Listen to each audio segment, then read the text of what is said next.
80% increase in their pension benefits that has already cost taxpayers millions of dollars. New Brunswick's MLAs have decided not to launch a review of their pension plan. Now, that review was recommended by a New Brunswick judge, and although MLAs had promised to abide by it, so far they haven't.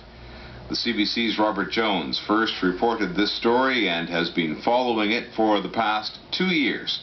Robert joins us this morning to talk about it. Good morning. Morning, Terry. Okay, let's go back to this increase MLAs voted themselves in their pensions 2 years ago. It was an 80% increase. That's millions of dollars. How did that happen, and how did it happen with really no public outcry about it? Yeah, it's quite a story. It goes back a couple of years, as you mentioned. MLAs had gotten a report from a commission headed by Mr. Justice Patrick Ryan about their pay package.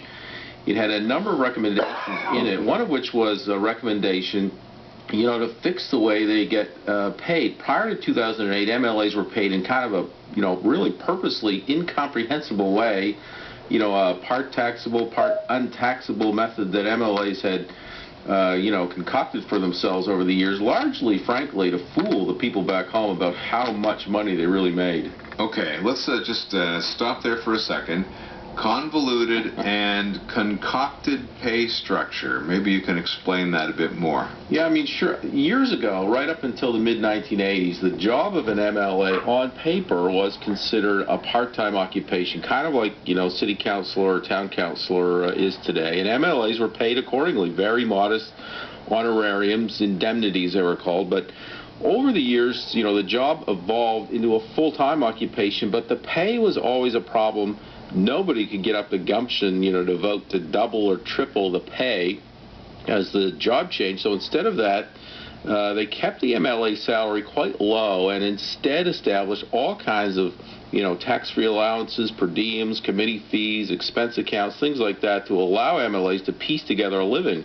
And by 2008, MLAs were making pretty decent money, between $80,000 and $90,000 a year plus expenses, but on paper their salary was still listed at about $46,000. So the commissioner, Mr. Justice Ryan, he said, look, enough of this, let's just pay every MLA straight up a salary of $85,000 and get rid of some of these other payments. So the government, in agreement with the opposition, drafted legislation to do that. Bill 53 it was called.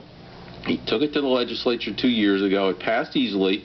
Here's a piece of tape from second reading of Bill 53 with then opposition House Leader and conservative MLA Bev Harrison pledging support for this new simplified pay structure. It was an all-party agreement that the bill be left to a third, or the recommendations be left to a third party, and that members not be involved in dealing with indemnity of any sort. I think the intent was that both parties would agree to abide by the recommendations of the Commissioner, and that is how it stands. So that's all I have to say concerning the bill that's before us. It's the pleasure of the House that Bill number 53 be now read a second time. All those in favour of the motion, please say yea. Yea. All opposed, nay. My opinion, the ayes have it. I declare the motion carried. So not too many nay votes there. You heard that's Bill 53, in a rare display of liberal-conservative cooperation, easily passing in a matter of minutes, second reading in the legislature, and that's 2 years ago. Yeah, I listened for the nays. Not a nary.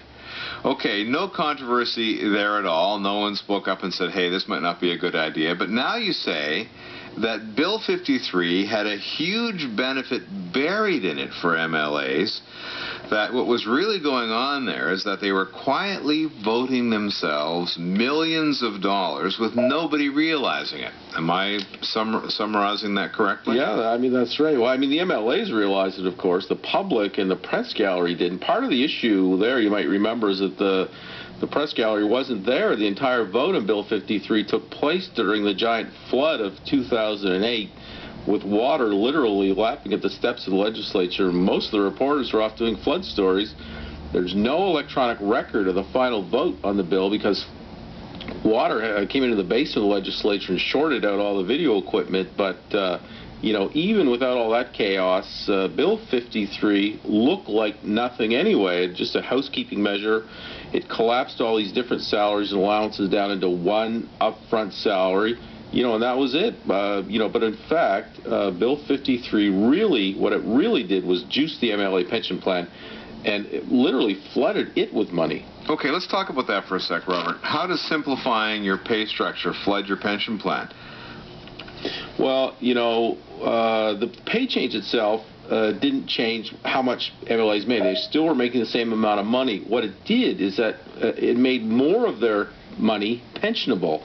It goes back to that convoluted pay structure. Revenue Canada has a rule you can only earn a pension off of a salary, not off any of these allowances or expense accounts or anything. And in the old days, this caused problems for MLAs because they had such an artificially low salary, and they got a lot of their money from allowances. So back in the 70s, the government of Richard Hatfield put the MLA pension plan, sort of on financial steroids. They rigged it so that MLA pensions would grow much faster than other pensions, 2.25 times faster than teachers' pensions, for example, to compensate for the low salary of MLAs, which was fine back then. But when Bill 53 came through, all this money that was being paid as allowances got converted into salary, and suddenly it became eligible for pension treatment. And that was just catching the MLA pension plan was still turbocharged. It was rigged to generate a full-time pension at a part-time pay, and you run an $85,000 salary through that thing,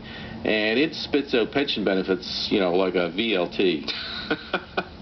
Okay, so how much money are we talking about here? How much was Bill 53 worth to the MLAs when they passed it, and what was the cost to taxpayers, Bob? Well, to give you an example, when Bill 53 passed, an MLA serving 8 years qualified for a pension. An 8-year pension jumped from $16,000 a year to $30,000 a year instantly. A 20-year pension jumped from $40,000 to $75,000. It meant huge retroactive pension bumps, hundreds of thousands of dollars for each of the long-serving members especially. Government estimates now are that the day that Bill 53 passed, sitting MLAs, with 2 exceptions, Abel LeBlanc and Eugene McGinley, they do not participate in the MLA pension plan, but the rest of the MLAs split $4.7 million in retroactive pension benefit increases. That's $4.7 million split 53 ways, and instantly it made their pension plan one of the richest in the country. The MLA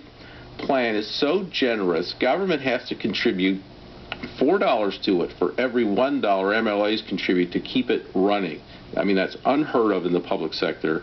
Bill 53 was actually the single largest compensation increase in Brunswick MLAs ever voted themselves, and the great thing for them, nobody noticed.